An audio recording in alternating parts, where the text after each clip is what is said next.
Bea Lema, muy buenos días, gracias por estar con nosotros en la galería. Hola, buenos días, un gusto. Vamos a hacer un repaso de toda tu trayectoria, que no siempre, por cierto, y ya se lo decimos a los oyentes, ha estado vinculada con el mundo del cómic, pero vámonos a la infancia. Nos has traído acerca de la Domus. No sé si ahora donde tienes el estudio ya transcurrió tu infancia aquí. Cuéntanos un poco. Pues sí, estamos en realidad en mi barrio. Yo nací a nada, 2 calles de aquí. De hecho, ahora tengo el estudio en La Guardilla, de la que fue mi casa de toda la vida, donde viven mis padres. Y os he traído a la Domus porque me trae recuerdos de la infancia totalmente, porque era un sitio de juego. Antes era una cantera, antes de que estuviera el museo, y era un descampado y era curioso porque se mezclaba como la ciudad, pero con el campo, porque había una parte que cuando te metías un poco en la cantera había una casita en el medio, que incluso había gallinas. Y la verdad que recordar eso, pues eran, no sé, como unos sitios de juego muy libres, y también me sorprende cómo cambia la ciudad en relativamente poco tiempo. No es tanto, es cierto. Sé que durante la infancia Bea Lema dibujaba muchísimo, no sé si a lo mejor esa cantera o qué dibujabas. Pues dibujaba, sobre todo, como tuve esa fase de copiar, ¿no? De copiar personajes de libros, de los dibujos animados. También fui a clases, entonces había también hay que hacer una serie como de láminas, un poco lo que se me pusiera por delante. La cuestión era como mantener las manos en movimiento. Y lo que siempre ha estado en tu vida es el mundo de la costura, del bordado. La costura ha estado siempre porque es un oficio familiar, que ya eran mis abuelos sastres, mi madre toda la vida ha sido modista y fue la típica mujer que dejó de trabajar fuera de casa para hacerlo dentro y para criarnos a mi hermano y a mí. Entonces digamos que yo crecí al pie de esa máquina, que aunque curiosamente ella nunca me quiso enseñar a coser porque decía que era un oficio muy mal pagado y muy esclavo, ¿no? Y quería para mi hermano y para mí como una vida mejor, que estudiáramos, bueno, todas esas oportunidades que ella no tuvo, las quería para nosotros, pero fue algo inevitable que yo acabara jugando con esos retales, con esos hilos, y creo que aprendí de pura observación.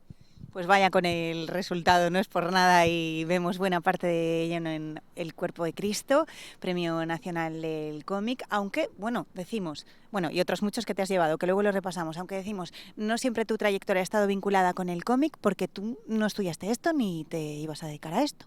No, hice diseño industrial porque era un poco como una acción intermedia entre hacer como una carrera seria, entre comillas, y algo más artístico. Así que el diseño industrial me pareció una buena opción y empecé trabajando en Sargadelos.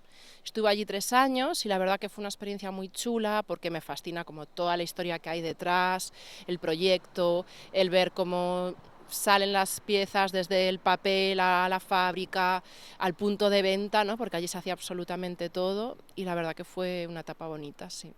¿Y tu vínculo con la cerámica, que lo tienes a mayores de Sargadelos, tiene que ver con eso o ya es anterior tu querencia por este mundo? No, fue a raíz de Sargadelos, porque cuando dejé de estar en la fábrica, pues tuve ahí una época como un poco de buscar qué iba a ser lo siguiente, porque tenía como una inquietud de hacer un proyecto más personal, pero no sabía muy bien por dónde enfocarlo, entonces empecé a probar un montón de cosas. Y de hecho, el primer proyecto que hice en relación al dibujo fue como una serie de ilustraciones aplicadas en calcas cerámicas en platos, sí. ¿Y cuándo vuelve el dibujo y el cómic a tu vida? Pues fue un poco en medio de esta búsqueda, que ya el diseño industrial como que sí, pero no. Me reencontré con el dibujo a través de las ferias de autoedición, aquí en Coruña, la Autobahn, y como ahí vi el dibujo como una manera de crear muy libre, ¿no? Que no hacía falta saber dibujar como de una manera realista o canónicamente correcta para poder contar una historia. Y eso se juntó también con un momento personal de mucho cuestionamiento, ¿no? Bueno, de sentir la necesidad como de contarme mi propia historia. Y se juntaron esas dos inquietudes y de ahí ya al cómic. Y llegó O Corpo de Cristo, Premio Castelao, que no es lo mismo que El Cuerpo de Cristo. Es decir, cuéntanos cómo es ese cambio de uno a otro, porque incluso habrá gente que no lo sepa, pero va a tener que comprárselos los dos. En realidad sí, aunque la edición gallega ya está agotada, pero Cuerpo de Cristo fue como lo primero que hice en cómic. La semilla es la misma historia, pero el primero tiene 48 páginas, está hecho solo en blanco y negro, y cuando se publicó esta edición, que ganó el premio Castelao y funcionó muy bien, pues me quedé como con ganas de ampliar la historia, ¿no? Y el actual tiene 175 páginas, es a color y tiene 38 de ellas bordadas. En nada nos vamos al por qué eliges esta técnica, pero antes quiero entrar en esa historia de autoficción, de esa necesidad de contarte y de la manera en que luego te adentras en, bueno, un poco la que fue tu vida, pero tratando también temas universales. Uh-huh. ¿De dónde surge todo esto, no? Pues lo que te decía, claro, el cuerpo de Cristo es una autoficción, pero tiene mucho de mi historia de vida. Entonces, siendo una niña que crece con una madre que tiene una enfermedad mental grave, pero este tema es un tabú en casa, llegó un momento que yo me di cuenta que, teniendo ya casi 30 años, estaba un poco reproduciendo ese rol de cuidadora en otras relaciones. Y cuando me doy cuenta de esto, pues fue como un momento de estos de clic, ¿no? De decir, ostras, ¿cómo me puede estar condicionando esto? Y sentí que tenía como la necesidad de recontarme qué había pasado, porque cuando eres una niña, tú asimilas lo que hay en casa, lo normalizas, no puedes juzgarlo, no puedes compararlo con nada. Entonces como que necesitaba hacer ese ejercicio. Y de ahí pues empiezo a escribir, como en base a mi memoria, un poco como vomitar todos esos recuerdos. Hubo muchas lecturas que también me ayudaron, por ejemplo, Trauma y recuperación de Judith Herman, que es un libro que habla de, por ejemplo, de cómo se empezó a estudiar el trauma, concretamente habla de la histeria, y cómo se llegó a la conclusión de que los casos de histeria estaban vinculados a episodios de violencia y de abuso sexual dentro del contexto familiar. Y yo ahí vi como ciertos paralelismos con mi historia familiar, y entonces a partir de ahí como que también quise comprender más de qué había llevado a mi madre a tener todo ese sufrimiento, todos esos delirios, y ahí empecé pues como más a indagar en su historia, en el pasado, en entender también todo el salto cultural, ¿no? Que hay desde venir de una aldea, de una sociedad precapitalista, de posguerra, muy empobrecida, hasta llegar a nuestros días, ¿no? Y de ahí también al final empiezas a entender que el sufrimiento psíquico, lo que podemos llamar una enfermedad mental, viene normalmente de situaciones muy dolorosas, que incluso a veces son tan dolorosas que la mente tiene que buscar como disociarse, una historia mágica para poder encontrarle un lugar a algo tan increíblemente doloroso. Hablo así en estos conceptos para no hacer como, no desvelar todo, ¿no? Bueno, pero ya creo que dejas pie a, bueno, sobre todo a la curiosidad, a echarle una ojeada y a que los oyentes investiguen un poco, pues como tú lo hiciste en este caso del trauma, porque era algo sobrevenido y que tuviste que investigar en tu momento. Pero este trabajo de Bea Lema también tiene su parte de polémica porque tú estableces unos paralelismos entre la religión y la psiquiatría. Sí, veo ahí unos paralelismos cuando nos vamos a los extremos, ¿no? Cuando las creencias religiosas ya se vuelven casi fanatismos y cómo a veces intentamos encontrar ahí una respuesta absolutamente para todo, aunque sea una respuesta como mágica. A la par que hoy en día, digamos que hemos rechazado la religión cristiana en gran parte de la sociedad y nos agarramos a lo que está científicamente probado, ¿no? Y la psiquiatría ahí tiene como, bueno, digamos que es considerada una ciencia, pero las enfermedades mentales no se puede comprobar científicamente su origen. Entonces se tratan a base de prueba y error. Las medicaciones son así.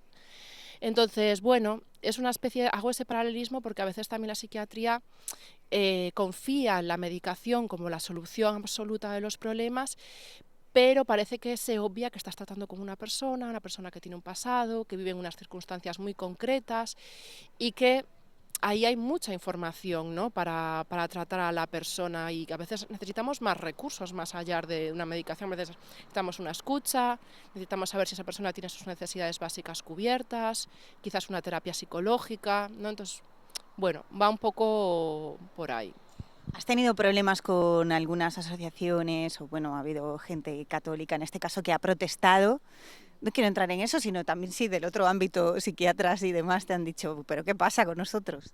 No, de hecho me ha llevado a conocer a profesionales que comparten esa visión, que quizás en su día a día tienen problemas para hacer otro enfoque de la psiquiatría, porque la salud mental en el sistema público de salud no tiene los medios, o sea, al final vas a una consulta, el profesional tiene 10-15 minutos para escuchar a la persona que tiene delante y ese tiempo no es suficiente, ¿no? Entonces, a veces también hay profesionales que están muy frustrados porque no pueden hacerlo de otra manera. Entonces, en ese sentido me ha llevado a encontrarme con personas que piensan como yo. Bueno, hemos profundizado mucho y voy a volver atrás para hablar de la técnica, que es un poco lo que te ha valido principalmente ese premio nacional, también el de Angoulême y demás. ¿Por qué decides pues bordar la mayor parte de las páginas? Ya un poco pues nos lo has desvelado, pero bueno, cuéntanos más. A ver, todo, o sea, como el buscarle el sentido es algo que pasa cuando lo terminas, porque en el momento fue por pura curiosidad. Pero sí que es verdad que con el tiempo, pues hay ahí como, al final el libro está muy vinculado a mi madre, la costura es algo que me une a ella, es como también una manera de poner en valor ese conocimiento, ¿no? Que ellos siempre han buscado que yo fuera a la universidad, porque ellos tenían un cierto complejo de no poder haber accedido a la educación. Y es para mí también una manera de poner en valor ese conocimiento que ellos me transmitieron y por no estar vinculado a lo académico no deja de tener valor, ¿no? Y al final con el textil además pasa que históricamente ha sido asociado a la mujer y no ha sido considerado una forma de creación como puede ser la pintura, la escultura, era algo para hacer dentro del ámbito de la artesanía, que está dentro de los hogares, en un mantel, en una servilleta, en las iniciales de una toalla, pero parece que no era suficientemente sólido como para ser una forma de creación más, ¿no? Y en realidad hay un montón de mujeres que a lo largo de la historia lo han utilizado para expresarse, como las arpilleristas chilenas, que para mí fue una gran inspiración, grupos de mujeres que durante la dictadura de Pinochet se reunían para representar la violencia que estaba viviendo el país y representarlo a través de arpilleras, que son unas piezas textiles que mezclan bordado y apliques de tela, y representaban los secuestros, los asesinatos, los casos de desaparición, y de hecho fue una manera de que fuera del país se conociera la violencia que estaba viviendo Chile porque los medios de comunicación estaban secuestrados. Entonces me encanta como coger esa técnica, todo ese saber acumulado de generaciones y darle la vuelta para hablar de las historias que me importan. Y que te importan y ahora nos importan a todos y que nos interpelan de alguna manera siempre, pues porque esas relaciones familiares existen, porque siempre uno ha tenido problemas o en muchísimas familias, pues todas partes cuecen habas y porque nos vemos absolutamente reflejados. Vámonos al premio y a los premios por saber pues qué ha supuesto para ti, porque sobre todo el Premio Nacional del Cómic, oye, bueno, y el Angoulême para las personas que se dedican a él, ¿no?